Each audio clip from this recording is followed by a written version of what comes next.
Deepak, Deepak please Vivek கிட்ட மன்னிப்பு கேட்டுடு. இவன் கிட்ட மன்னிப்பு கேட்கணும்னு அவசியமே இல்ல. இவன் சும்மா மிரட்டுறான். இவன் குறைக்கிற நாய் கடிக்க மாட்டான். நாயா? 2 ரூபாய்க்கு வக்கில்லாத வெயிட்டோட மாப்பிள்ள இப்ப பாரு இந்த நாய் என்ன பண்ணுதுன்னு. இன்னைக்கு உன் தோலை உரிச்சு எடுக்கலன்னா என் பேர் விவேக் இல்ல. தீபக். ஹலோ இன்ஸ்பெக்டர் சிவா, நான் விவேக் பேசுறேன். இப்பவே ஜெட் வேகத்துல இங்க வாங்க. ஒருத்தன் தோலை உரிக்கணும். அப்புறம் ஷர்மி, இந்த செக் கிடைக்காது.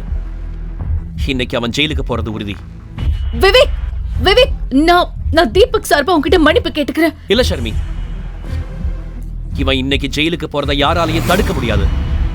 அண்ட் ஃபைனலி அதுக்கப்புறம் நீ எனக்கு கிடைப்ப. மாமா, ஷர்மிளாவோட சம்பளம் வீட்டு செலவுக்கே பத்தாது இல்லையா? ஆனா உங்களுக்கு இங்க வேலை கிடைக்க சான்ஸ் கம்மி தான். ஒரு வேலை பண்ணு, இத வச்சுக்கோ. இது உனக்கு உதவும். இது யாருக்கு உதவ போகுதுன்னு காலந்தான் பதில் சொல்லும். இதை பத்திரமா வச்சுக்கோங்க. சீக்கிரமே இது உங்களுக்கு தேவைப்படும். என்ன சொன்ன? என்கிட்ட எப்படி பேச உனக்கு எவ்வளவு தைரியம்? இதுக்கப்புறம் என்ன சொன்னாலும் என்ன செஞ்சாலும் யோசிச்சு செய்யுங்க. புரிஞ்சுதா? என்னடா என்ன பண்ணுவ நீ? சொல்லு, என்ன பண்ணுவ? பேபி விடு. இந்த தெரு பொறுக்கி கிட்ட எதுக்கு பேசிட்டு இருக்க? நம்ம வந்த வேலைய முடிப்போம். இவனுக்கு தான் எந்த வேலை வெட்டியும் இல்லையே. உனக்கு என்ன பைத்தியமா பிடிச்சிருக்க? நீங்க எங்க எஸ்வி குரூப்ல போய் என்ன ரகல பண்ண? அவங்க நம்ம டீல் எல்லாத்தையும் கேன்சல் பண்ணிட்டாங்க. நீ எங்க கல்யாண பத்திரிகை வைக்க போனியா இல்ல எனக்கு அங்க சங்கூத போனியா? அப்பா நான் ஒண்ணுமே பண்ணலப்பா. நான் சும்மா கார்த்திகா கூட கார்டு கொடுக்க தான் வந்தேன். நாங்க சேர்மனை கூட பார்க்கல. But shut up. உன் முட்டாள்தனத்தால நான் எவ்வளவு பெரிய விலை கொடுக்க வேண்டியிருக்கு தெரியுமா? நாம நடுத்தருவுக்கு வர போறோம். இப்பவே அங்கிருந்து கிளம்பி இங்க வா. ஹலோ ஹலோ ஷர்மிளா, இங்க ஒரு பெரிய பிரச்சனை ஆயிடுச்சு. நீ எப்பவுமே பெரிய பெரிய பிரச்சனையா தான் கிரியேட் பண்ணுவியா? ஆமா சொல்லு, இப்ப என்னாச்சு? அது நான் அங்கிள் கூட ஒரு ஆன்டிக் ஷாப்புக்கு வந்திருந்தேன். இங்க ஒரு சிலை உடைஞ்சிடுச்சு. இப்ப இவங்க பணம் கேக்குறாங்க. அதுக்கு என்ன இப்போ? இப்பவே பணம் வேணும்னு கேக்குறாங்க. 30 lakhs. வாட்? 30 lakhs-ஆ? அதுவும் ஒரு சிலைக்கா? ஆமா, எனக்கும் ஒண்ணும் புரியல. Deepak, are you serious? நீ வீட்ல சும்மா தான் இருக்க, ஓசி சோறு திங்கற. அதெல்லாம் பத்தாதுன்னு இப்ப புதுசா பிரச்சனையை வேற எனக்கு கிரியேட் பண்ணி வச்சிருக்கியா? நீயே சொல்லு, இவ்ளோ ஷார்ட் நோட்டீஸ்ல நான் எங்க போய் 30 lakhs அரேஞ்ச் பண்ணுவேன்? யூ நோ வாட், உனக்கு தினம் புதுசா பிரச்சனை பண்றதே வழக்கமா போச்சு. But I'm really sorry. இந்த தடவை நான் உனக்கு எந்த ஹெல்ப்பும் பண்ண மாட்டேன். இந்த பிரச்சனையை நீயே தானே கிரியேட் பண்ண. ஆனா ஷர்மி, இந்த சிலை அப்பா கையால தான் உடைச்சது. இதுல ஏன் தப்பு என்ன இருக்கு? நான் சொல்றத கேட்க ஒரு சான்ஸாவது கொடுத்துருக்கலாம்ல. நான் பேசுறத கேட்காமலேயே போனை கட் பண்ணிட்டேன்.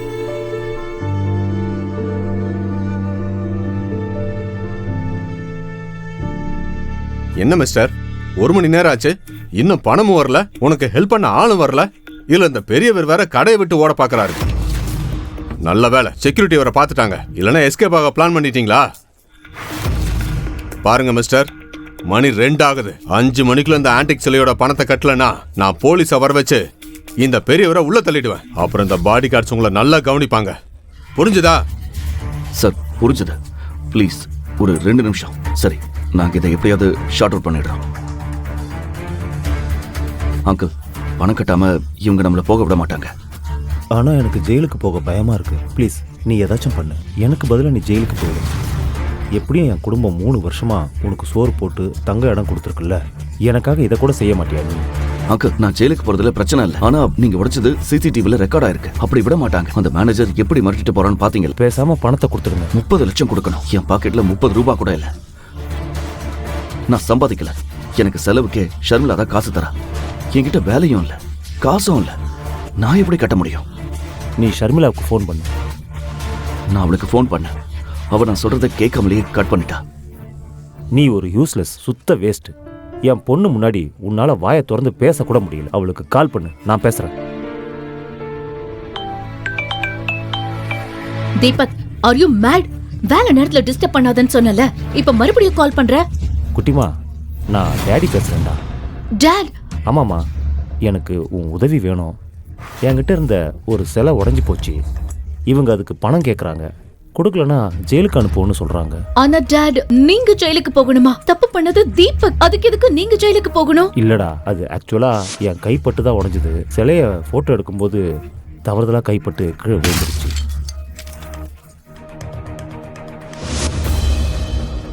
டாட், ஏற்கனவே வீட்ல தீபக் எவ்வளவு ப்ராப்ளம் பண்றான்னு உங்களுக்கு தெரியும். இப்போ நீங்களும் என் லைஃப்ல புதுசா ப்ராப்ளம் கொண்டு வரீங்களா? ஆனா குட்டிமா, சரி பரவாயில்ல, நீங்க எங்க இருக்கீங்கன்னு சொல்லுங்க, நான் அம்மாவை கூட்டிக்கிட்டு வரேன். நாங்க எக்மோர்ல இருக்கிற ஆன்டிக் ஷாப். சரி, அங்கே இருங்க, நான் இப்பவே வரேன். டாட், நீங்க ஓகே தானே? இதெல்லாம் எப்படி நடந்தது? நீங்க 2 பேரும் இவ்ளோ பெரிய கடையில என்ன பண்ணிட்டு இருந்தீங்க? அது ஆக்சுவலா நாங்க அந்த வழியா போயிட்டு இருந்தோம். அங்கிளுக்கு இதெல்லாம் பார்க்க ஆசையா இருக்குன்னு சொன்னாரு. அதான். எப்பவும் போல இந்த வேலையை கூட உன்னால உருப்படியா செய்ய முடியல. அவருக்கு சிலை பார்க்க ஆசையா இருந்தா நீ பார்த்து பத்திரமா கூட்டிட்டு போக மாட்டியா? இல்ல ஆண்டி, நான் இதுல என்ன பண்ண முடியும்? நான் அங்கிள் கிட்ட சொன்னேன். ஆனா அவர் சொன்னா நீ கேட்டுப்பியா? நீ எப்ப இருந்து இவ்ளோ நல்லவனா மாறின? மாம், இதெல்லாம் நம்ம அப்புறமா பேசிக்கலாம். இப்போதைக்கு எது முக்கியமோ அத பத்தி யோசிக்கலாம். இந்த 30 லட்சத்துக்கு நம்ம எங்க போறது? அத நினைச்சாதான் கோவமா வருது. உங்க அப்பாவும் நமக்குன்னு சொத்து எதுவும் வச்சுட்டு போகல. இந்த தரித்திரத்தை வேற நம்ம தலையில கட்டிட்டு போயிட்டாரு. மாம், என்ன மாம்? இந்த சிலையோட பணத்தை கட்டணும்னா நான் என் வீடு, காரு எல்லாத்தையும் வித்துட்டு நடு தெருவுல தான் நிக்கணும். அப்படியே வித்தாலும் இவ்ளோ பணம் கிடைக்காது. டாட், நான் பாட்டி கிட்ட உதவி கேட்டு பாக்கட்டுமா? அவங்க பணத்தை நான் கொஞ்சம் கொஞ்சமா திருப்பி கொடுத்துடுறேன். உண்மையில் ஷர்மிளாவின் அப்பா கணேஷ் சிட்டியில் இருக்கும் பணக்கார குடும்பங்களில் ஒன்றான சிவம் ஃபேமிலியை சேர்ந்தவர். ஆனால் கணேஷின் அம்மா காயத்ரி தேவிக்கு தீபக் மற்றும் ஷர்மிளாவின் திருமணத்தில் விருப்பமே இல்லை. 3 வருடங்களுக்கு முன்பு ஷர்மிளாவின் தாத்தா சதாசிவம் கோயிலில் தீபக்கை சந்தித்திருந்தார். தீபக்கை அடையாளம் கண்ட அவர் தனது செல்ல பேத்தி ஷர்மிளாவுக்காக அவனை தேர்ந்தெடுத்தார். ஷர்மிளா தன் தாத்தாவை மிகவும் நேசித்தாள். அதனால் அவர் பேச்சை மீறவில்லை.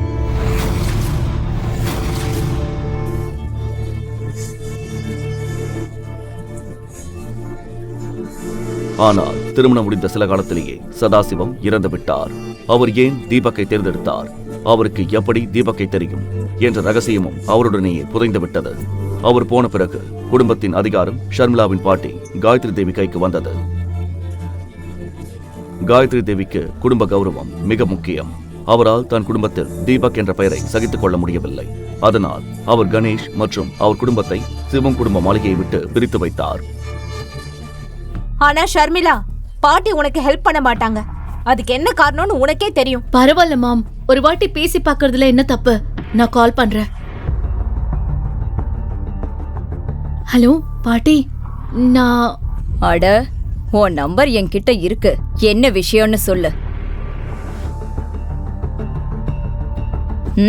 சரி, நான் உனக்கு பணம் தரேன்.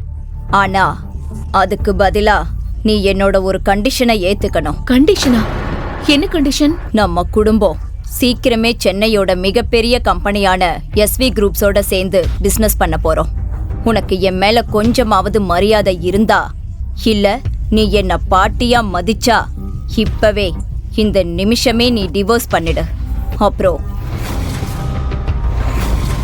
SV குரூப்ஸோட சேர்மன் பையன் விவேக்க கல்யாணம் பண்ணிக்கோ. ஆனா பாட்டி, நீங்க ஏன் இப்படி எல்லாம் பேசுறீங்க? இந்த விஷயத்துல தீபக் மேல எந்த தப்பும் இல்லையே. பாரு, எனக்கு அத பத்தி எல்லாம் கவலை இல்ல. உனக்கு என் கண்டிஷன் சம்மதம்னா நான் உனக்கு உதவி செய்வேன். பாட்டி, என் அப்பா உங்க பையன், சொந்த பையனுக்கே நீங்க இப்படி துரோகம் பண்றீங்களே. இன்னைக்கு கணேஷ் இந்த பிரச்சனையில இருக்கான்னா அதுக்கு காரணமே நீதான். அதனால என் கண்டிஷனுக்கு ஓகே சொன்னா நான் பணம் தர தயார். ஆனா பாட்டி, நான் ஷர்மிளா ப்ளீஸ் கவலைப்படாத. நான் ஏதாவது பண்றேன். இப்ப என்ன பண்ணுவ நீ? இவ்ளோ பெரிய தொகையை வெளியில போய் பிச்சை எடுத்துட்டு வருவியா? ஷர்மி, இப்போ நான் சொல்றத கேளு. நீ இன்னைக்கே இந்த ஆளை டிவோர்ஸ் பண்ணிட. இவன் உன் லைஃபை விட்டு போயிட்டா பாட்டி நம்மள வீட்டுக்குள்ள சேர்த்துப்பாங்க. அது மட்டும் இல்லாம விவேக் உன் ஃப்ரெண்டு தானே, அவனுக்கு உன்னை பத்தி நல்லா தெரியும். அவன் கண்டிப்பா உனக்கு ஹெல்ப் பண்ணுவான். அவங்க அப்பா பெரிய பணக்காரரு. 30 லட்சம்லாம் அவங்களுக்கு ஒரு மேட்ரே இல்ல. கமான் ஷர்மி. உண்மையில் விவேக் SV குரூப்பின் வைஸ் பிரசிடென்ட் சேகரின் ஒரே மகன். அவன் சிறுவயதிலிருந்தே உல்லாசமாக திரிபவன். பெண்கள் என்றால் அவனுக்கு பலவீனம். அதனால் 3-4 நாட்களுக்கு ஒருமுறை ஒரு புதிய பெண் அவன் வலையில் சிக்குவாள். அவன் மீது நிறைய வழக்குகள் இருந்தாலும் சேகரின் அதிகாரம் மற்றும் பணத்திற்கு முன்னால் எந்த போலீசும் ஒன்றும் செய்ய முடியவில்லை. விவேக் பலமுறை ஷர்மிளாவிடமும் தன் வேலையை காட்ட முயற்சி செய்திருக்கிறான். கல்லூரியிலும் அவன் ஷர்மிளாவின் பின்னாலேயே சுற்றி கொண்டிருப்பான். ஆனால் ஷர்மிளா அவனை ஒரு பொருட்டாகவே மதித்ததில்லை. மறுபுறம் இதுவரை அமைதியாக இருந்த தீபக் விவேக் பெயரை கேட்டதும் கோபமடைந்தான். ஆனால் இந்த நேரத்தில் அவன் பேச்சை கேட்க யாரும் தயாராக இல்லை. அவன் உடனே தனது போனை எடுத்துக்கொண்டு ஷோரூமை விட்டு வெளியே சென்றான்.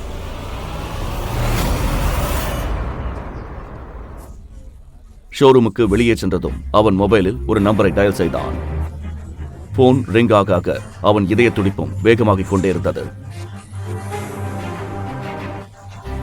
சிதம்பரம் அங்கிள். வணக்கம் தம்பி, எப்படி இருக்கீங்க? நான் நல்லா இருக்கேன் அங்கிள். நீங்க எப்படி இருக்கீங்க? தீபக் இந்த நேரத்தில் பேசிக் கொண்டிருந்தது வேறு யாரும் அல்ல, சிவகங்கை அரச குடும்பத்தைச் சேர்ந்த அரசர் விஜய ரகுநாத சேதுபதியின் மேனேஜர் சிதம்பரத்திடம்தான். தீபக் தான் சிவகங்கை சீமையின் ஒரே வாரிசு. உண்மையில் அரச வம்சத்து இளவரசன் அவன். வைர மாளிகையில் வளர்ந்தவன். அவனை பான் வித் சில்வர் ஸ்பூன் என்று சொல்வது மிகையாகாது. ஆனால் வளர வளர வெளி உலகை அறியும் ஆர்வம் அவனுக்குள் அதிகரித்தது. அவனுக்கு அந்த ராஜ வாழ்க்கை வெறுத்து போனது. அந்த சமயத்தில் தீபக்கின் தாத்தா சேதுபதி தன் நெருங்கிய நண்பரின் பேத்தி சௌந்தர்யாவுடன் அவனுக்கு திருமணம் நிச்சயித்தார். சௌந்தர்யா அவனது சிறுவயது தோழி என்றாலும் தீபக் அவளை காதலிக்கவில்லை. ஆனால் அவன் குடும்பம் அதை ஏற்க தயாராக இல்லை.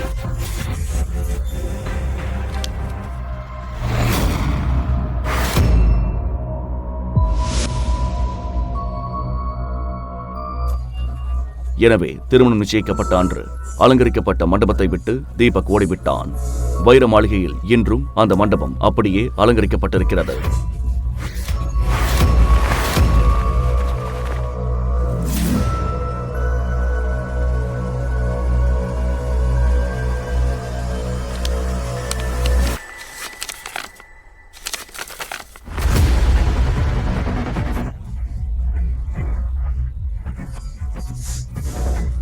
சின்னையா, நீங்க போனதுல இருந்து இந்த அரண்மனையே வெறிச்சோடி போச்சு. உங்களை ரொம்ப மிஸ் பண்றோம். சிதம்பரம் அங்கிள், நான் ஒரு பெரிய பிரச்சனையில இருக்கேன். எனக்கு உங்க ஹெல்ப் வேணும். நீங்க என்ன பிரச்சனையில இருக்கீங்கன்னு எங்களுக்கு தெரியும் சின்னையா. இந்த சிதம்பரத்துக்கு தெரியாதா? நீங்க எங்க இருக்கீங்க, எந்த குடும்பத்துல வீட்டு மாப்பிள்ளையா இருக்கீங்க, உங்க மாமனார் மாமியார் மனைவின்னு எல்லார பத்தின டீட்டெயில்ஸும் என்கிட்ட பக்காவா இருக்கு. கடந்த 4 ஆண்டுகளாக தீபக் தன் குடும்பத்தை விட்டு விலகி இருந்தாலும் அவன் தாத்தா அவன் செய்யும் ஒவ்வொரு விஷயத்தையும் கண்காணித்துக் கொண்டுதான் இருந்தார். சரி, எனக்கு அவசரமா 30 lakhs பணம் வேணும். எவ்வளவு சீக்கிரம் முடியுமோ அவ்வளவு சீக்கிரம் வேணும். ஏன் தம்பி இப்படி பண்றீங்க? ஒரு இளவரசனா இருந்துட்டு இப்படி அடுத்தவங்க வீட்டுல வேலை செய்றீங்க, எச்ச பாத்திரத்தை கழுவுறீங்க. சிதம்பரம் அங்கிள், இதை பத்தியெல்லாம் இப்ப பேச வேண்டாம். எனக்கு உதவி செய்வீங்களா மாட்டீங்களா அதை மட்டும் சொல்லுங்க. தம்பி, 30 லட்சம் நான் தரேன். ஆனா பெரிய ஐயா ஒரு கண்டிஷன் போட்டிருக்காரு. என்ன கண்டிஷன்? நீங்க சௌந்தர்யாவை கல்யாணம் பண்ணிக்கணும். சிதம்பரம் அங்கிள், எனக்கு கல்யாணம் ஆயிடுச்சு. நான் எப்படி சௌந்தர்யாவை கட்டிக்க முடியும்? அது நடக்காது. பெரிய ஐயா உங்க கல்யாணத்தை ஒரு கல்யாணமாவே ஏத்துக்கல. நீங்க போனதுக்கு அப்புறம் அவர் மேல நிறைய கேள்வி வந்துச்சு. இந்த சிதம்பரத்தால பெரிய ஐயா பேச்ச மீற முடியாது. பணத்துக்கு பதிலா நீங்க உங்க மனைவியை விவாகரத்து செஞ்சுட்டு சௌந்தர்யாவை கல்யாணம் பண்ணிக்கணும். மறுப்பதற்கு முன் ஷர்மிளாவின் முகம் அவன் நினைவில் வந்தது.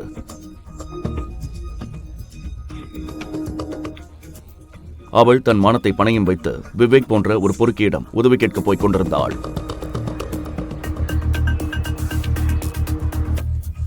சரி சிதம்பரம் அங்கிள், எனக்கு சம்மதம். ஆனா எனக்கு 1 வருஷம் டைம் வேணும். நானே ஷர்மிளாவை விட்டுடுறேன். அதுக்கப்புறம் தாத்தா சொல்ற பொண்ணையே கட்டிக்கிறேன். 4 வருஷம் காத்திருந்தோம். நாங்க என்ன 1 வருஷம் காத்திருக்க மாட்டோமா? பெரிய ஐயா இதை கேட்டா ரொம்ப சந்தோஷப்படுவாரு. ஆனா எனக்கு ஒரு கண்டிஷன் இருக்கு. இந்த 30 லட்சத்தோட எனக்கு இன்னொன்னு வேணும். எனக்கு எஸ்வி குரூப் வேணும். எஸ்வி குரூப்பா? எதுக்கு தம்பி? அதெல்லாம் அப்புறம் சொல்றேன். தீபக் தம்பி, நீங்க இப்பவே சொல்லணும். ஏன்னா இந்த சிதம்பரம் இப்போ எஸ்வி குரூப்ஸ் ஆபீஸ் வாசல்ல தான் நிக்கிறேன். என்ன, நீங்க எஸ்வி குரூப்ஸ் வெளியில இருக்கீங்களா? ஆமா சின்னையா, எனக்கு இங்க சின்ன வேலை இருக்கு. நீங்க இங்க வந்துருங்க. அதுக்குள்ள நான் கம்பெனியை வாங்குற வேலையை ஆரம்பிக்கிறேன். சரி சிதம்பரம் அங்கிள், நான் இப்பவே கிளம்பி வரேன். தீபக்கிற்கு சிதம்பரத்தின் செயல்படும் விதம் நன்றாக தெரியும். சிதம்பரம் வாக்கு தவறாதவர். அவருக்கு முன்னால் பெரிய பெரிய மனிதர்களும் வாயடைத்து போவார்கள். அங்கே கீதா ஷர்மிளாவை விவேக்கிடம் அனுப்ப வற்புறுத்திக் கொண்டிருந்தாள். தீபக் மனதிற்குள் சீக்கிரம் செக் வாங்கணும், அப்பதான் ஷர்மிளாவை அந்த விவேக்கிட்ட இருந்து காப்பாற்ற முடியும் என்று நினைத்தான். அட தம்பி, நில்லு நில்லு, சீக்கிரமா போங்க. தீபக்கை பார்த்ததும் சிதம்பரத்தின் கண்கள் கலங்கின. தம்பி நிறுத்து நிறுத்து நிறுத்து நிறுத்துப்பா. உலகம் அவனை கடந்த 4 ஆண்டுகளாக ஒரு சாதாரண ஆளாக நினைத்தாலும் அவன் நினைத்தால் எஸ்வி குரூப்ஸ் போன்ற 10 கம்பெனிகளை ஒரே நொடியில் வாங்கும் மாபெரும் சக்தி படைத்தவன் என்று சிதம்பரத்துக்கு மட்டுமே தெரியும்.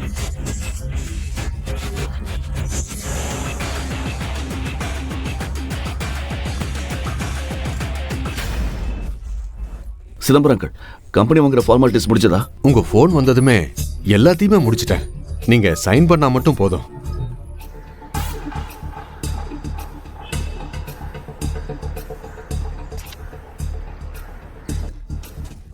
குட். நீங்க இன்னொரு வேலையும் பண்ணணும்.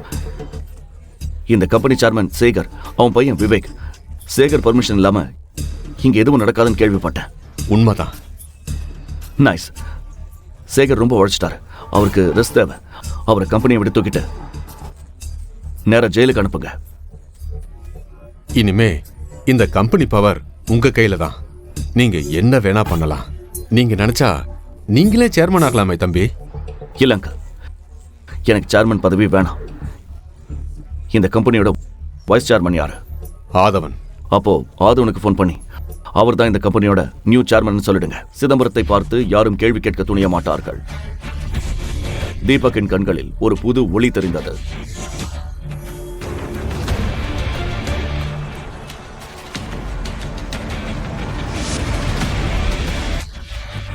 மறுபக்கம் ஷர்மிளாக்கு டென்ஷன் ஏறிக்கொண்டே இருந்தது. விவேக்கிடம் உதவி கேட்பதை தவிர அவளுக்கு வேறு வழி தெரியவில்லை.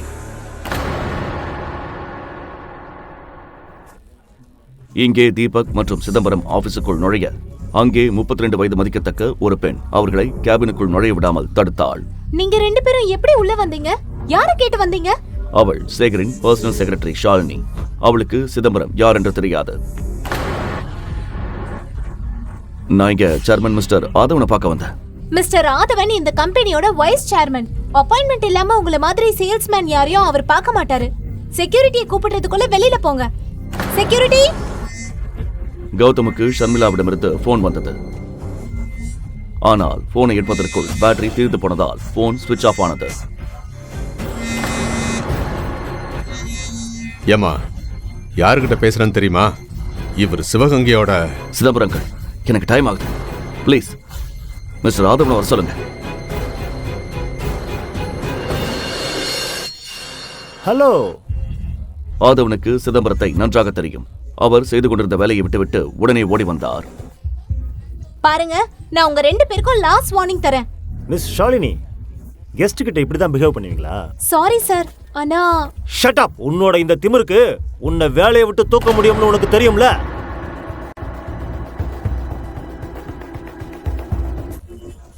ஆபீஸில் இப்படி அவமானப்பட்ட ஷாலினி உடனே சேகருக்கு போன் செய்து நடந்ததை கூறினாள். மறுபுறம் தீபக் சிதம்பரத்துடன் ஆபீஸ் ஃபார்மாலிட்டிஸை முடித்துக் கொண்டிருந்தான். மணி 4 ஆகியிருந்தது. இன்னும் 2 மணி நேரம்தான் பாக்கி. கையெழுத்து போட்டுவிட்டு வெளியே வரும்போது வாசலில் ஒரு நபர் கோபத்துடன் நின்றிருந்தார். என்ன நடக்குதுங்க? ஆதவன், உனக்கு அவ்வளவு தைரியமா? நீயே சேர்மன் சொல்லிக்கிற? ஷாலினிய வேற வேலையை விட்டு தூக்கிட்ட? எவ்வளவு திமிரு உனக்கு? சொல்லுடா. மிஸ்டர் ஆதவனுக்கு அந்த அதிகாரத்தை நான் தான் கொடுத்தேன். இன்னிலிருந்து அவர் தான் இந்த கம்பெனி சேர்மன். அப்படியா? நீ யாருன்னு நான் தெரிஞ்சுக்கலாமா? ஏன் கம்பெனிக்குள்ள அத்துமீறி நுழைய உனக்கு எப்படி தைரியம் வந்துச்சு? சிவகங்கை சிதம்பரம். அந்த பெயரை கேட்டதும் சேகரின் காலடியில் பூமி நழுவியது.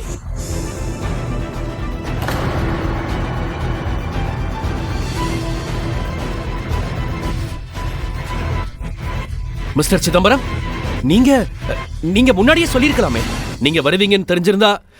சரி வாங்க. எதுவா இருந்தாலும் என் கேபின்ல போய் பேசிக்கலாம். மிஸ்டர் சேகர், பேசுற நேரம் முடிஞ்சு போச்சு. இந்த கம்பெனி பேர்ல நீங்க என்னெல்லாம் தில்லுமுள்ளு பண்றீங்கன்னு எங்களுக்கு நல்லாவே தெரியும். இத பாருங்க. தீபக் ஒரு கடிதத்தை அவர் கையில் கொடுத்தான். அதில் கம்பெனியின் புதிய உரிமையாளர் தீபக் என்று தெளிவாக எழுதப்பட்டிருந்தது.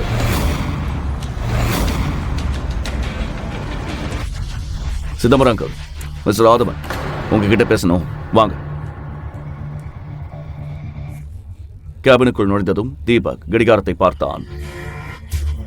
நேரம் ஆக ஆக ஷர்மிளா மற்றும் அவள் குடும்பத்தை பற்றிய கவலை அவனுக்கு அதிகரித்துக் கொண்டே இருந்தது. மிஸ்டர் ஆதவன், இன்னிலிருந்து நீங்க தான் இந்த கம்பெனியோட சேர்மன். எல்லா முடிவையும் நீங்க தான் எடுக்கணும். நான் ரொம்ப நேர்மையா வேலை செய்வேன் சார். உங்களுக்கு எந்த கம்ப்ளைண்ட்ஸும் வராது. குட். அப்புறம் அந்த சேகர், விவேக் பத்தின எல்லா விவரமும் எனக்கு வேணும். அவங்க நிறைய பொண்ணுங்க வாழ்க்கையை நாசமாக்கியிருக்காங்க. அவங்க ஜெயிலுக்கு போற நேரம் வந்துடுச்சு. நீங்க டென்ஷன் ஆக வேண்டாம் சார். அவங்களுக்கு எதிரான எல்லா ஆதாரமும் என் லாக்கர்ல இருக்கு. என்னைக்காச்சும் ஒருத்தர் இவங்களை தட்டி கேட்பாருன்னு எனக்கு தெரியும். அந்த நாளுக்காகத்தான் நான் காத்துட்டு இருந்தேன் சார். இன்னைக்கே எல்லா ஆதாரத்தையும் உங்ககிட்ட தரேன். நைஸ். சிதம்பரம், என்னோட செக் கொடுங்க. தேங்க்யூ. சிதம்பரத்திற்கு வெளியே நின்றிருந்த பாடிகார்டிடமிருந்து போன் வந்தது. போனை எடுத்ததும் சிதம்பரம் அதிர்ச்சியுடன் தீபக்கை பார்த்தார். தீபக் எப்படி இந்த சிக்கலை தீர்க்கப் போகிறான்?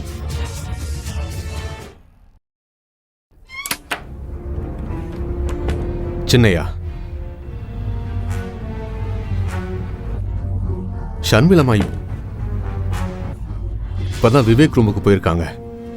ஷர்மிளாவை தன் கேபினுக்கு வரவழைத்தான் என்று தீபக்கிற்கு நன்றாக தெரியும். அவன் கேபினில் ஒரு போதைப்பொருள் எப்போதும் இருக்கும். அதை வைத்து பெண்களை மயக்கி தன் இச்சையை தீர்த்துக் கொள்வான். ஆபீஸில் உள்ள பலருக்கு இந்த உண்மை தெரியும். ஆனால் விவேக் மற்றும் சேகருக்கு பயந்து யாரும் வாய் திறக்கவில்லை. இன்று கம்பெனியின் புதிய முதலாளியான தீபக்கின் கோபத்திற்கு விவேக் ஆளாக போகிறான்.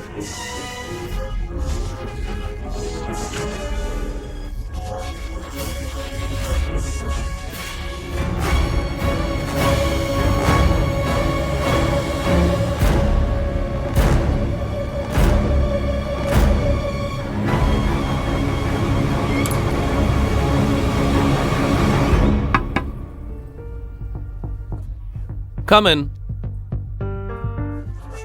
சிதம்பரம் சொன்னதை கேட்டதும் செக்கை வாங்கிக் கொண்டு தீபக் விவேக்கின் கேபினை நோக்கி விரைந்தான்.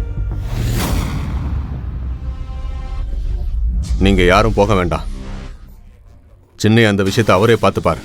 அப்புறம் சின்னையா யாருன்ற உண்மை யாருக்கும் தெரியக்கூடாது. இது ரகசியமாவே இருக்கணும். கண்டிப்பா Chidambaram sir. Sharmi, come. Sit.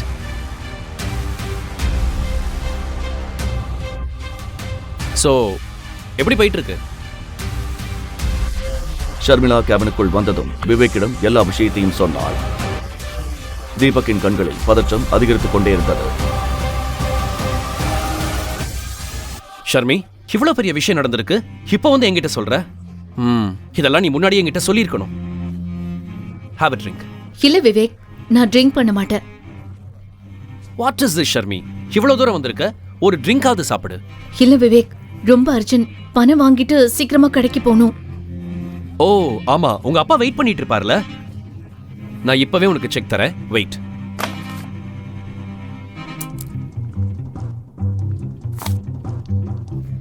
அப்புறம் நீ ட்ரிங்க் பண்ணலைன்னா எனக்கு வருத்தமா இருக்கும். தேங்க்ஸ் விவேக்.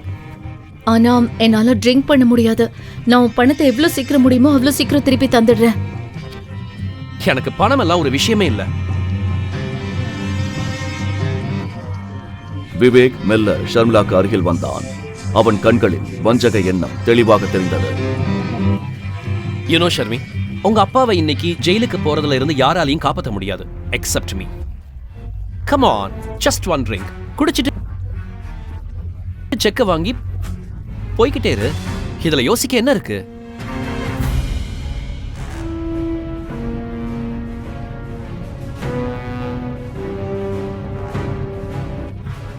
விவேக், நான் குடிச்சா கண்டிப்பா செக் தருவல்ல? Of course. பணம் எனக்கு ஒரு பெரிய விஷயமே இல்ல. Have it. அவள் ட்ரிங்க்ஸை குடித்த பிறகு அவளுடன் இரவை கழிக்க அவன் ஏற்கனவே திட்டமிட்டிருந்தான். ஷர்மிளாவுக்கு வேறு வழி தெரியவில்லை. ஆனால் டம்ளர் அவள் உதட்டை தொடும் முன் கதவு பலமாக திறக்கும் சத்தம் கேட்டது. ஷர்மிளா கையில் ட்ரிங்க்ஸ் இருப்பதை பார்த்த தீபக் கோபத்துடன் விவேக்கை பார்த்தான். யாரடா நீ? எப்படி உள்ள வந்த? தீபக், தீபக், நீங்க என்ன பண்ற? நான் மட்டும் இங்க வரலனா இவன் உன்னை என்ன பண்ணிருப்பானோ? தீபக், நீ எப்படி அப்படி நினைக்கலாம்? நான் இங்க விவேக் கிட்ட ஹெல்ப் கேட்க தான் வந்தேன். இவன் எவ்வளவு கேவலமானு உனக்கு தெரியாது. ஓ ஹலோ, போதும் நிறுத்து. நீ யார்கிட்ட பேசிட்டு இருக்கேன்னு தெரியுமா? இல்ல விவேக், இவர் என் ஹஸ்பண்ட். ஓ, இவன் தான் அந்த வீட்டோட மாப்பிள்ளையா? ஷர்மி, இவனை இப்பவே என் காலில் விழுந்து மன்னிப்பு கேட்க சொல்லு. இல்லைன்னா இவன் இங்க இருந்து உயிரோடு போக மாட்டான். அப்புறம் ஷர்மி, அந்த செக் விஷயத்தை மறந்துடு.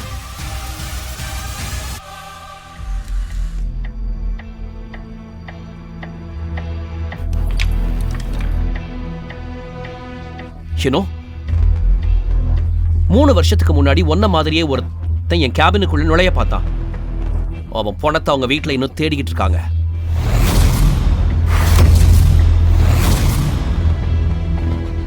தீபக், தீபக் ப்ளீஸ் விவேக் கிட்ட மன்னிப்பு கேட்டுடு. இவன் கிட்ட மன்னிப்பு கேட்கணும்னு அவசியமே இல்லை. இவன் சும்மா மிரட்டுறான். இவன் குறைக்கிற நாய், கடிக்க மாட்டான். நாயா? 2 ரூபாய்க்கு வக்கில்லாத வீட்டோட மாப்பிள்ள இப்ப பாரு இந்த நாய் என்ன பண்ணுதுன்னு. இன்னைக்கு உன் தோலை உரிச்சு எடுக்கலன்னா என் பேர் விவேக் இல்ல. தீபக். ஹலோ இன்ஸ்பெக்டர் சிவா, நான் விவேக் பேசுறேன்.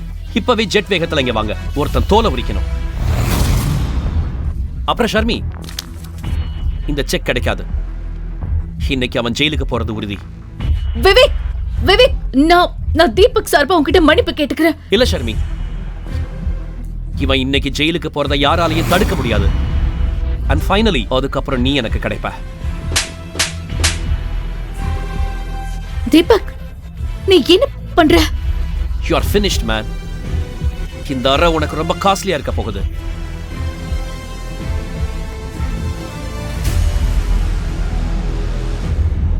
டாட், இந்த நாய் உங்க பையனை அடிக்க பார்க்கறான்.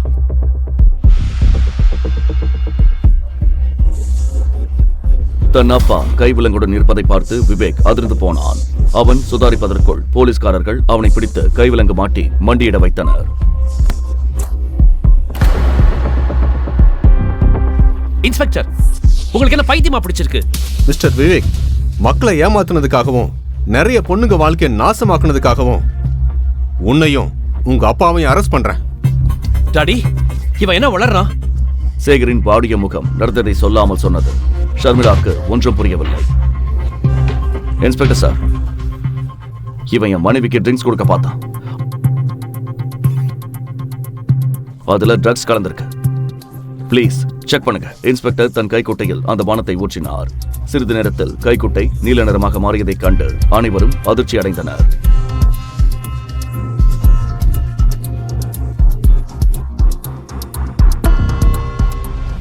நீங்க சொன்னது சரிதான் மிஸ்டர் தீபக். இந்த ட்ரிங்க்ஸ்ல ட்ரையாசோலம் அப்படிங்கிற ட்ரக் இருக்கு. இது ரொம்ப ஆபத்தானது கான்ஸ்டபிள். இந்த ஆதாரத்தோட கேடுகட்ட அப்பனையும் மகனையும் கூட்டிட்டு போங்க. ஜெயில கழிதுனா இவங்க புத்தி தெளியும். நீங்க அப்படி செய்ய முடியாது. நான் கமிஷனர் கிட்ட பேசணும். ட்ரிங்க்ஸில் போதை மருந்து கலந்திருந்ததை கேட்டதும் ஷர்மிளா அதிர்ந்து போனாள். இன்று விவேக்கின் ஆட்டம் முடிவுக்கு வந்தது.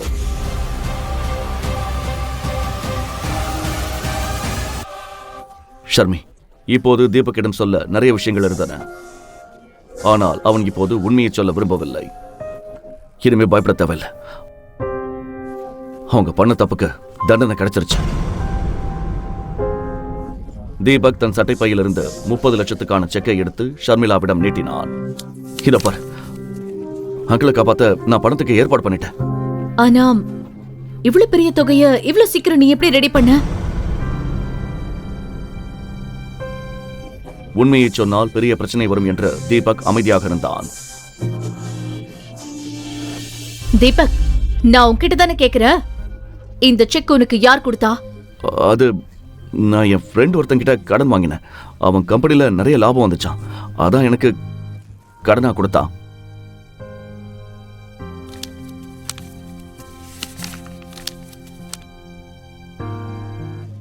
ஷர்மிளா ஆச்சரியத்துடன் அந்த செக்கை பார்த்து கொண்டிருந்தாள்.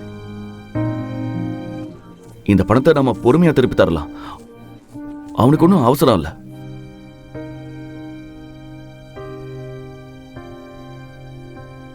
ஷர்மி, 40 நிமிஷம் தான் பாக்கி இருக்கு. நம்ம சீக்கிரம் ஷோரூம் போகணும். அவங்க நமக்காக வெயிட் பண்ணிட்டு இருப்பாங்க. மறுபுறம் கணேஷும் கீதாவும் ஷோரூமின் ஒரு மூலையில் அமர்ந்திருந்தனர். 2 பெரிய பாடி கார்டுகள் அவர்களை சூழ்ந்து நின்றனர். அனைவரும் மேனேஜரின் உத்தரவுக்காக காத்திருந்தனர். மேனேஜர் கமிஷனருக்கும் போன் செய்து ஷோரூமுக்கு வர சொல்லியிருந்தார். இன்னும் 10 நிமிஷம் தான் இருக்கு. உங்க பொண்ணையும் காணோம், மாப்பிள்ளையும் காணோம். நீங்க பணம் தருவீங்கன்னு எனக்கு தோணல. பேசாம ஜெயிலுக்கு போக ரெடியா இருங்க. ஷர்மி, ஷர்மி, பணம் கிடைச்சதா? என் உயிரே போயிடுச்சு. மாம், டோன்ட் வரி. இதோ செக்.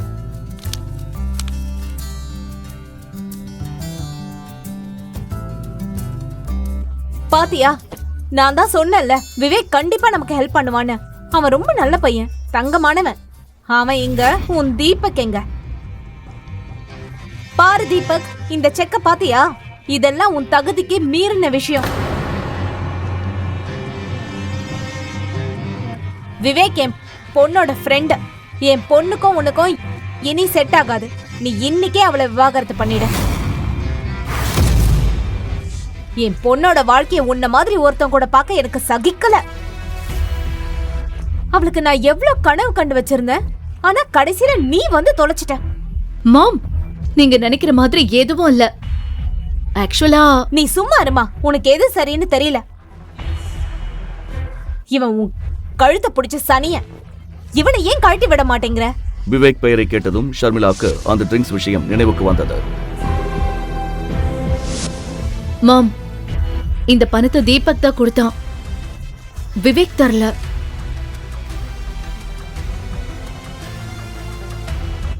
என்னது? இவனுக்கா? இவனுக்கு யாரு இவ்ளோ பெரிய தொகையை கொடுத்தா? பிச்சைக்கார பையன். ஏய், அந்த ஃப்ரெண்டுக்கு கால் பண்ணு, இப்பவே கால் பண்ணு. தீபக் பதட்டத்துடன் சுற்றுமுற்றும் பார்த்தான். கீதா அவனை சந்தேகத்துடன் பார்த்து கொண்டிருந்தாள். தீபக் பணத்தை பற்றிய உண்மையை சொல்வானா? விவேக் தீபக்கை பழி வாங்குவானா? உன் ஃப்ரெண்டுக்கு ஃபோன் பண்றியா இல்லையா? அது என் ஃப்ரெண்ட் டிராவல்ல இருக்கான்.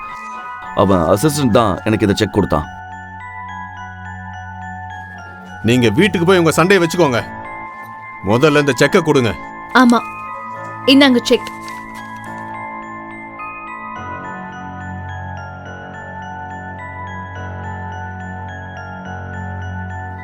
மாம், நீங்க விவேக்க பத்தி என்ன நினைச்சிட்டு இருக்கீங்களோ அது உண்மை இல்ல.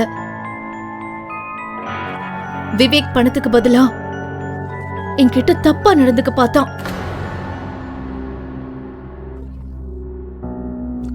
தீபக் மட்டும் சரியான நேரத்துக்கு வரலனா அவன் அவனோட பிளான்ல ஜெயிச்சிருப்பான். கண்ணா, நீ நல்லா இருக்கல்ல? கீதாவுக்கு தன் காதுகளையே நம்ப முடியவில்லை. உனக்கு ஒன்றும் ஆகலையேம்மா? இல்ல டாட், ஐம் ஃபைன் நவ். இதுல யோசிக்க வேண்டிய விஷயம் என்னன்னா, இவன் எப்படி இவ்வளோ காசு கொண்டு வந்தான்? சரி, எனக்கு அதை பத்தி எல்லாம் கவலை இல்லை. வாழ்க்கையில முதல் முறையா இவன் ஏதோ உருப்படியா செஞ்சிருக்கான். என்ன உருப்படியா செஞ்சிருக்கான்? எங்கேயோ பிச்சை எடுத்துட்டு வந்திருப்பான். நாம தானே திருப்பி கட்டணும்.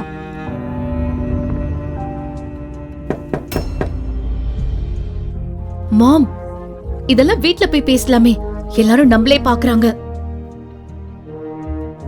மாலை நேரமாக இருந்தது.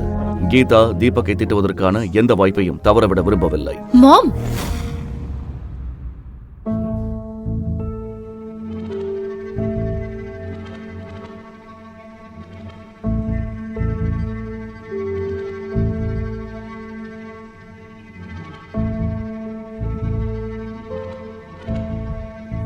இங்கே நின்னுட்டு இருக்காத, போய் டீ கொண்டு வா. சரிங்க ஆண்டி. அப்புறம் கேளு, டீல பாலும் ஏலக்காவும் கம்மியா போடு. உங்க அப்பனும் தாத்தாவும் எங்களுக்கு ஒன்னும் புதையல் கொடுத்துட்டு போகல, புரிஞ்சுதா? போ.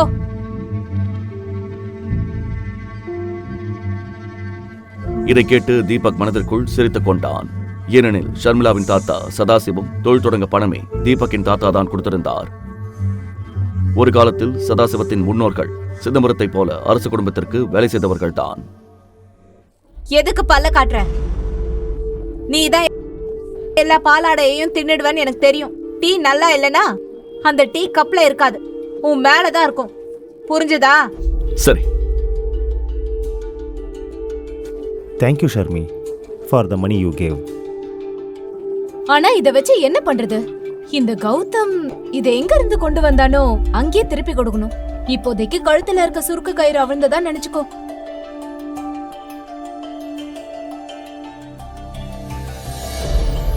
ஷர்மிளா தனது சேமிப்பை பற்றி யோசிக்க தொடங்கினாள்.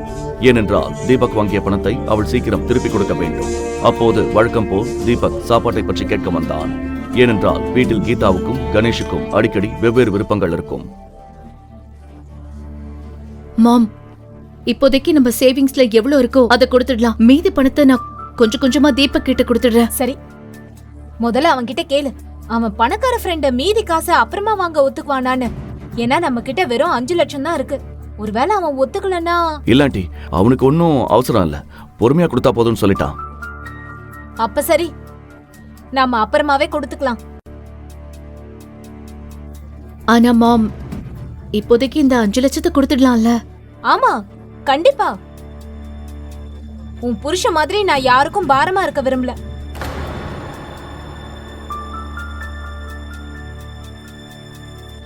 சரி தீபக், நீ பணத்தை திருப்பி கொடுக்கும்போது உன் ஃப்ரெண்டுக்கு என் சார்பா தேங்க்ஸ் சொல்லிடு.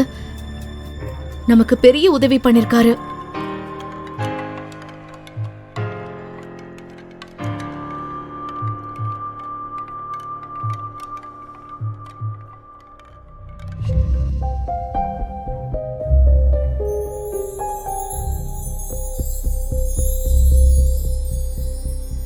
கடந்த 4 வருடங்களில் வீட்டு வேலை செய்வதிலும் சமைப்பதிலும் தீபக் கைத்தேர்ந்தவன் ஆகிவிட்டான். அவனுக்கு எந்த கடினமான உணவையும் சமைக்க அதிக நேரம் ஆகாது. சிறிது நேரத்தில் அனைவரும் சாப்பிட்டுவிட்டு தங்கள் அறைக்கு சென்றனர்.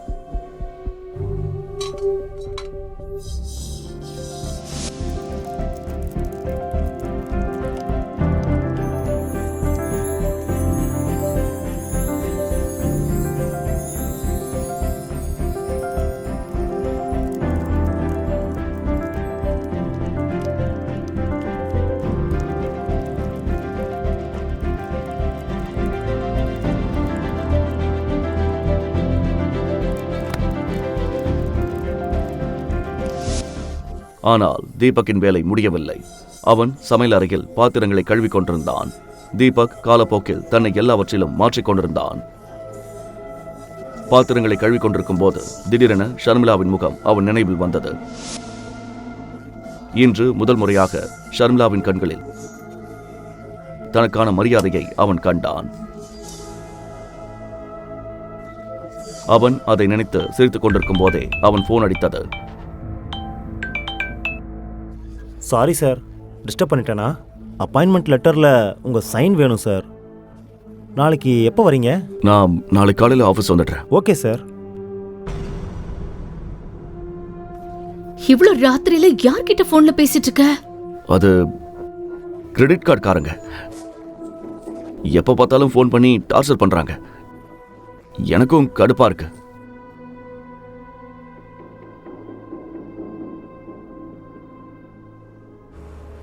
மறுநாள் காலை தீபக் வீட்டு வேலைகளை முடித்துவிட்டு எஸ்வி குரூப் கம்பெனிக்கு கிளம்பினான். அவன் ஷர்மிளாவிடம் மார்க்கெட் போவதாக பொய் சொல்லிவிட்டு வந்திருந்தான். அதனால் சீக்கிரம் வீட்டுக்கு திரும்ப வேண்டும். Good morning sir. நான் எல்லா சீனியர் எக்ஸிக்யூட்டிவ்ஸ் கிட்டையும் இன்ஃபார்ம் பண்ணிட்டேன். மீட்டிங் அரேஞ்ச் பண்ணியிருக்கேன் சார். நீங்கள் எப்போ வரீங்க? மிஸ்டர் ஆதவன், யாரை கேட்டு இந்த மீட்டிங் அரேஞ்ச் பண்ணீங்க? நான் யாருன்னு யாருக்கும் தெரிய வேண்டாம்னு சொன்னேன்ல.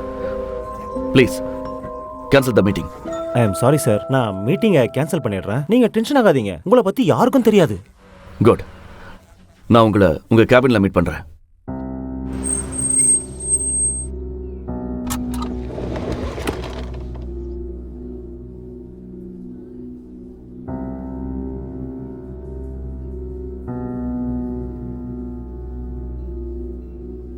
அட மாமா, நீங்க இங்க வழி மாறி வந்துட்டீங்களா? ஏன்னா லூசஸ்க்கு இந்த கம்பெனில இடம் கிடையாது.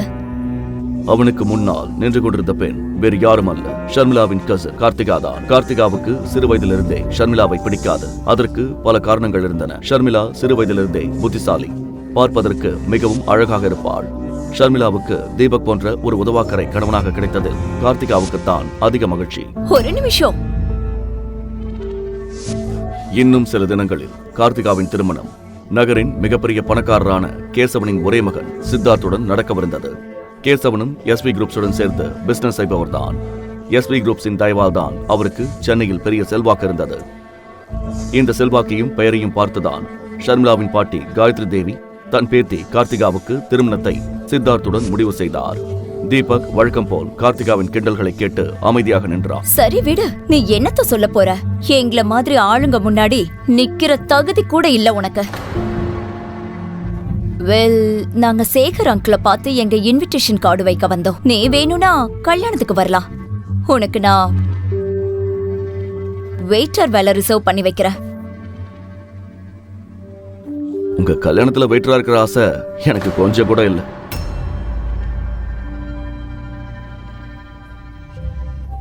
தீபக்கின் இந்த எளிமையான உடையை பார்த்து சித்தார்த் மனதிற்குள் சிரித்தான். ஆனால் இந்த எளிய உடைக்கு பின்னால் எஸ்பி குரூப்ஸின் உரிமையாளரே நிற்கிறான் என்று அவனுக்கு தெரியாது. ஓ, அப்போ இவர்தான் அந்த வீட்டோட மாப்பிள்ளை கௌதமா? உன்னை பத்தி நிறைய கேள்விப்பட்டிருக்கேன். பொண்டாட்டி போடுற சோத்துல வாழ்றியாமே, இன்னைக்கு தான் பார்க்க முடிஞ்சது. அப்புறம் for your kind information, இந்த பில்டிங்ல உன்ன மாதிரி லூசர்ஸ்க்கெல்லாம் இடம் கிடையாது. சோ நீ நான் ஆக்சுவலா இங்க வேலை கேட்டு வந்தேன். வேலையா? சீரியஸ்லி? இங்க பெருக்கிறதுக்கும் துடைக்கிறதுக்கும் எந்த வேலையும் காலியா இல்ல. கார்த்திகா, இவர் செக்யூரிட்டி வேலைக்கு வந்திருப்பாருன்னு நினைக்கிறேன். All the best. மாமா, ஷர்மிளாவோட சம்பளம் வீட்டு செலவுக்கே பத்தாது இல்லையா? ஆனா உங்களுக்கு இங்க வேலை கிடைக்க சான்ஸ் கம்மி தான். ஒரு வேலை பண்ணு, இத வச்சுக்கோ. இது உனக்கு உதவும். இது யாருக்கு உதவ போகுதுன்னு காலந்தான் பதில் சொல்லும். இதை பத்திரமா வச்சுக்கோங்க. சீக்கிரமே இது உங்களுக்கு தேவைப்படும். என்ன சொன்ன? என்கிட்ட எப்படி பேச உனக்கு எவ்வளவு தைரியம்? இதுக்கப்புறம் என்ன சொன்னாலும் என்ன செஞ்சாலும் யோசிச்சு செய்யுங்க. புரிஞ்சுதா? என்னடா? என்ன பண்ணுவ நீ? சொல்லு, என்ன பண்ணுவ? பேபி விடு. இந்த தெரு பொறுக்கி கிட்ட எதுக்கு பேசிட்டு இருக்க? நம்ம வந்த வேலைய முடிப்போம். இவனுக்கு தான் எந்த வேலை வெட்டியும் இல்லையே.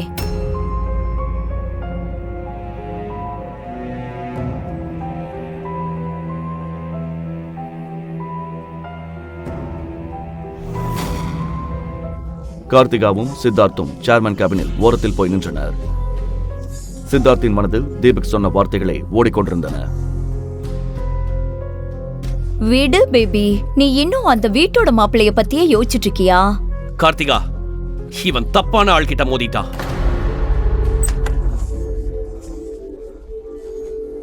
Please come sir. Thank you so much Aadhavan. ஒரு விஷயம் சொல்லுங்க, உங்களுக்கு இந்த கேசவன் அப்புறம் அவர் பையன் சித்தார்த் இவங்களை தெரியுமா? ஆமாம் சார், தெரியும்.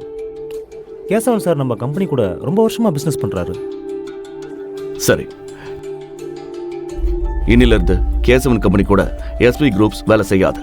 அவங்க கூட போட இருந்த எல்லா டீலையும் கேன்சல் பண்ணிடுங்க. அப்புறம் மற்றவங்களை மதிக்க தெரியாதவங்க கூட நாம வேலை செய்ய மாட்டோம்னு அவங்களுக்கு தகவல் சொல்லிடுங்க. ஏன்னா பிஸ்னஸ் அவங்க தகுதியை பார்த்து பண்றதில்ல, அவங்க குணத்தை பார்த்து பண்றது.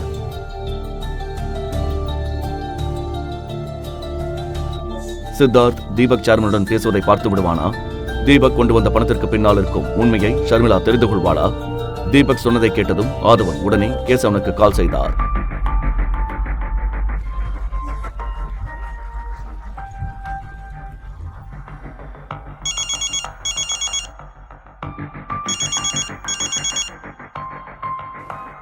ஹலோ ஹலோ மிஸ்டர் கேசவன், நான் ஆதவன் பேசுகிறேன்.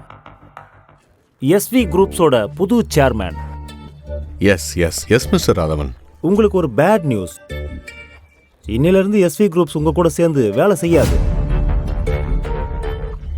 நமக்கு நடுவில் கையெழுத்தான எல்லா டீல்ஸையும் நான் இப்பவே கேன்சல் பண்றேன். டாக்குமெண்ட்ஸ் உங்க ஆபீஸுக்கு வந்துடும். அப்புறம் இன்னொன்று நல்லா கேட்டுக்கோங்க, எஸ்வி குரூப்ஸ் பெருக்கி துடைக்கிறவங்க கூட வேலை செய்யறதில்ல. மறுபுறம் சித்தார்த்தும் கார்த்திகாவும் சேர்மனை பார்க்க காத்திருந்தனர். உள்ளே வந்ததும் எஸ்வி குரூப்ஸ் புதிய சேர்மன் ஆதவன் என்று அவர்களுக்கு தெரிந்தது. சித்தார்த் ஆச்சரியப்பட்டாலும் ஆதவனை சந்தித்து பேச விரும்பினார்.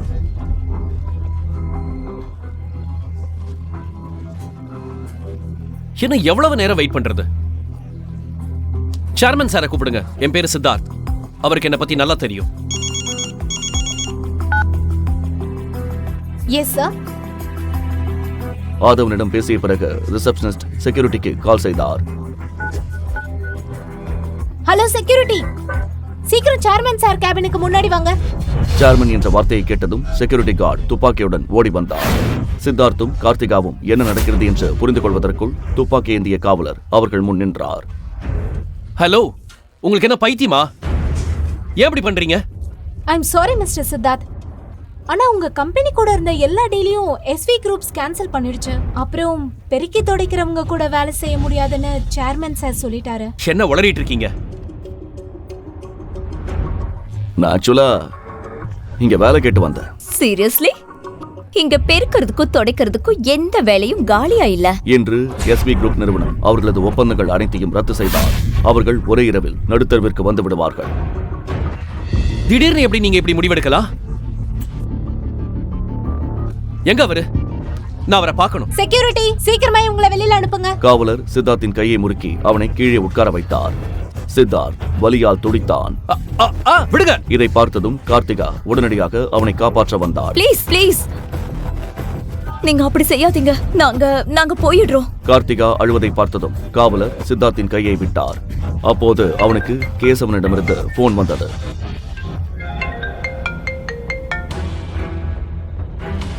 சித்தார்த், உனக்கு என்ன பைத்தியமா பிடிச்சிருக்க? நீங்க எங்க எஸ்வி குரூப்ல போய் என்ன ரகலை பண்ண? அவங்க நம்ம டீல் எல்லாத்தையும் கேன்சல் பண்ணிட்டாங்க.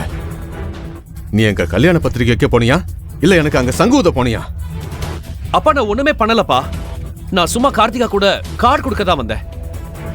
நாங்க சேர்மனை கூட பார்க்கல. But shut up. உன் முட்டாள்தனத்தால நான் எவ்வளவு பெரிய விலை கொடுக்க வேண்டியிருக்கு தெரியுமா? நாம நடுத்தருவுக்கு வர போறோம். இப்பவே அங்கிருந்து கிளம்பி இங்க வா.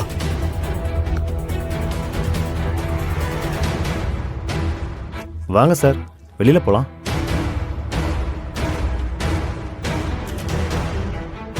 காரில் அமர்ந்ததும் சித்தார்த்தின் கவனம் தீபக்குடன் நடந்த வாக்குவாதத்தின் பக்கம் திரும்பியது.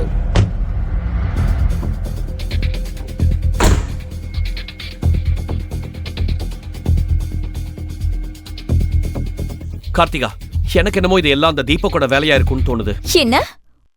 அவனுக்கு என்ன தகுதி இருக்கு எஸ்வி குரூப்ஸ் கண்ட்ரோல் பண்ண? ஆனால் அவன் சொன்ன வார்த்தை சித்தார்த் மனதில் சந்தேகத்தை உண்டாக்கியது. இதுக்கு பின்னாடி என்ன இருக்குன்னு நான் கண்டிப்பா கண்டுபிடிப்பேன்.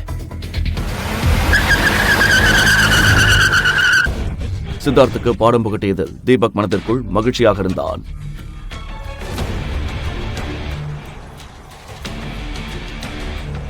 அடுத்த கணமே எல்லா டாக்குமெண்டிலும் கையெழுத்திட்டு விட்டு வீட்டுக்கு கிளம்பினான்.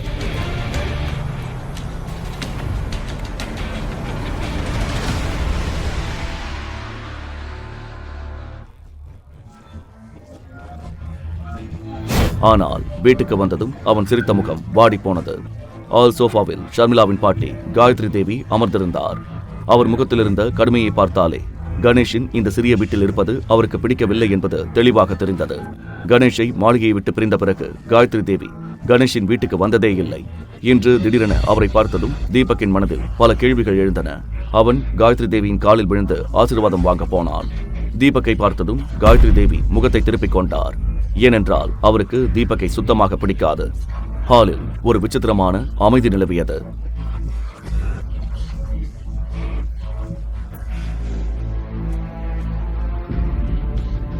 அத்தை, டீ சாப்பிடுங்க.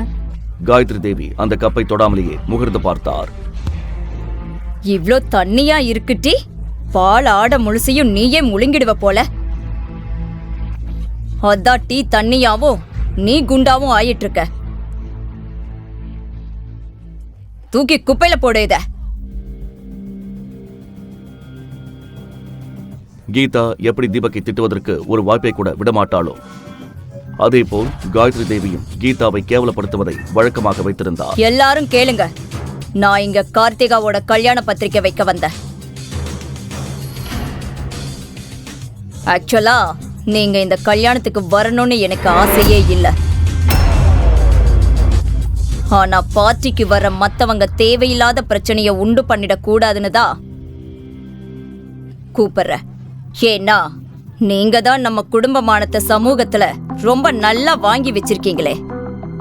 இதை சொல்லும்போது காயத்ரி தேவி கோபத்துடன் ஷர்மிளா மற்றும் தீபக்கை பார்த்தார்.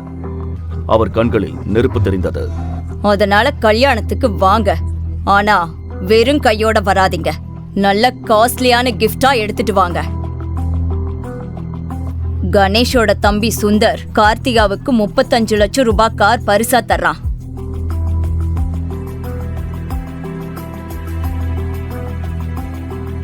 அவ்வளோ பெரிய பரிசு கொடுக்க உனக்கு தகுதி இல்லதா? ஆனாலும் அட்லீஸ்ட் ஒரு 5 லட்சத்துக்காவது நெக்லஸ் வாங்கிட்டு வா. இதை கேட்டதும் ஷர்மிளாவுக்கு தூக்கி வாரி போட்டது. ஏனென்றால் குடும்ப சேமிப்பு பணம் முழுவதையும் அவள் தீபக்கின் நண்பனுக்காக கொடுத்து விட்டிருந்தாள். இல்ல பாட்டி, 5 லட்சம் ரொம்ப அதிகம். அவ்வளவு காஸ்ட்லியான கிஃப்ட் எங்களால வாங்க முடியாது. ஆமாங்க அத்தை, குடும்பத்துல சேவிங்ஸ் கூட எதுவும் இல்ல. இவ்ளோ காஸ்ட்லியான கிஃப்ட். நீ உன் கிட்னிய விப்பியோ இல்ல வீட்டை விப்பியோ, எனக்கு அத பத்தியெல்லாம் கவலை இல்ல. ஆனா கிஃப்ட் 5 லட்சத்துக்கு குறையாம இருக்கணும். காயத்ரி தேவியின் கராரான குரலை கேட்டு அனைவரும் ஒருவர் முகத்தை ஒருவர் பார்த்து கொண்டனர். சொல்லிவிட்டு காயத்ரி தேவி கோபமாக வீட்டை விட்டு வெளியேறினார்.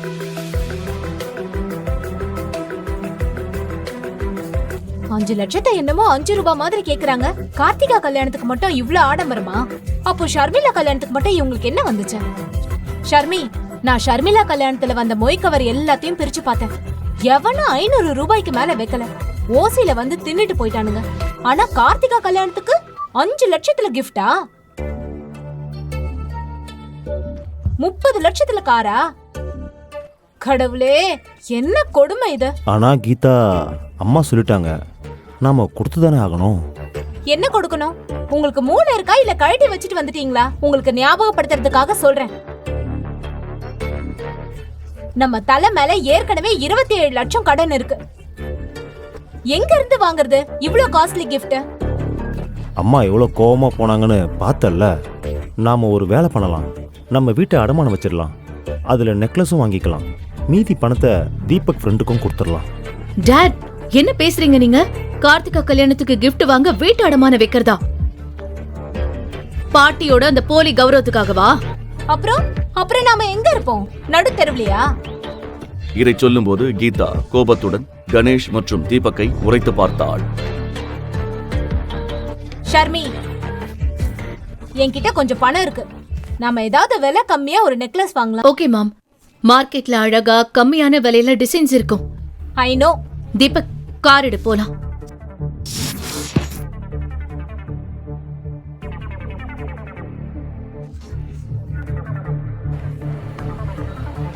சிறிது நேரத்தில் அனைவரும் டி நகர் மார்க்கெட்டுக்கு சென்றனர். அங்கே ஒரு பெரிய நகை கடைக்கு வெளியே தீபக் காரை நிறுத்தினான். இது டி நகரில் மிகவும் பிரபலமான நகை கடை.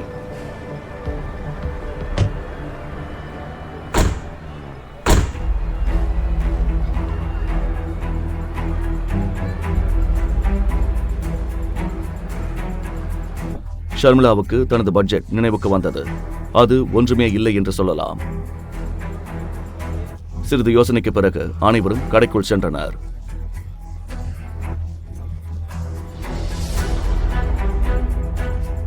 ஏய் தம்பி, சீக்கிரம் வேலையை பாரு, கஸ்டமர் வர நேரமாச்சு. கடைக்குள் நுழைந்ததும் ஒரு குண்டு மனிதர் அவர்களை பார்த்து சிரித்தார். வாங்க வாங்க, வணக்கம். சொல்லுங்க, என்ன காட்டட்டும்? நெக்லஸ் அப்புறம் கொஞ்சம் கம்மல் பார்க்கணும். இத பாருங்க, நல்ல டிசைன்.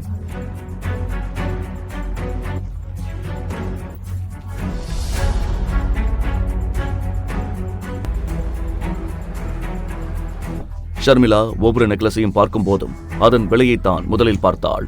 எல்லா நெக்லஸும் அவள் பட்ஜெட்டுக்கு மேலே இருந்தது. தீபக்குக்கும் அது புரிந்தது. நிறைய நகைகளை எடுத்து போட்ட பிறகும் ஷர்மிளா எதையும் தேர்ந்தெடுக்கவில்லை. இதை பார்த்த கடை உரிமையாளருக்கு சந்தேகம் வந்தது.